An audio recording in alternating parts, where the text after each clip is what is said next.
Doctor ಏನಾಯ್ತು? Dad condition ಮತ್ತೆ ಯಾಕೆ ಸೀರಿಯಸ್ ಆಯ್ತು? ಡ್ಯಾಡ್ ಹೇಗಿದ್ದೀರಾ ಈಗ? ಪ್ರೀತಮ್ ಕೂಲ್. ಯಾಕೆ ಇಷ್ಟು ಟೆನ್ಷನ್ ಆಗಿದ್ದೀರಾ? ಡಾಕ್ಟರ್, ಡ್ಯಾಡಿ ಕಂಡೀಷನ್ ಮತ್ತೆ ಸೀರಿಯಸ್ ಆಗಿದೆ ಅಂತ ನನಗೆ ಫೋನ್ ಬಂದಿತ್ತು. No, nothing like that. Ram sir is perfectly all right. Thank god.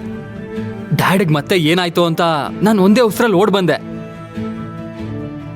ಏನೋ ಮಿಸ್ಕಮ್ಯುನಿಕೇಶನ್ ಆಗಿದೆ ಅನ್ಸುತ್ತೆ. ನಮ್ಮ ಹಾಸ್ಪಿಟ್ಲಿಂದ ಯಾರು ಹತ್ರ ಫೋನ್ ಮಾಡೋದಕ್ಕೆ ಸಾಧ್ಯ ಇಲ್ಲ. ನಾನು ರೌಂಡ್ಸ್ಗೆ ಹೋದಾಗ ನನ್ನ ಜೊತೆ ಚೆನ್ನಾಗೇ ಮಾತಾಡಿದ್ರು. ಆಮೇಲೆ ರಾಮ್ ಸರ್ ಆಸ್ ಯೂಶುವಲ್ ಊಟ ಮಾಡಿ ಮೆಡಿಸಿನ್ ತಗೊಂಡು ಮಲಗಿದ್ದಾರೆ. ಆದರೆ ನನಗೆ ಫೋನ್ ಮಾಡಿದ್ಯಾರು? Wait a minute.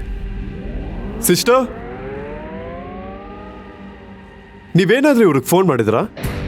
8 ಗಂಟೆಗೆ ಡ್ಯೂಟಿಗೆ ಬಂದೆ. ನಾನು ಯಾರಿಗೂ ಕಾಲ್ ಮಾಡಿಲ್ಲ ಸರ್. ಅವ್ರನ್ನ ವಿಸಿಟ್ ಮಾಡೋಕ್ಕೂ ಯಾರೂ ಬಂದಿಲ್ಲ.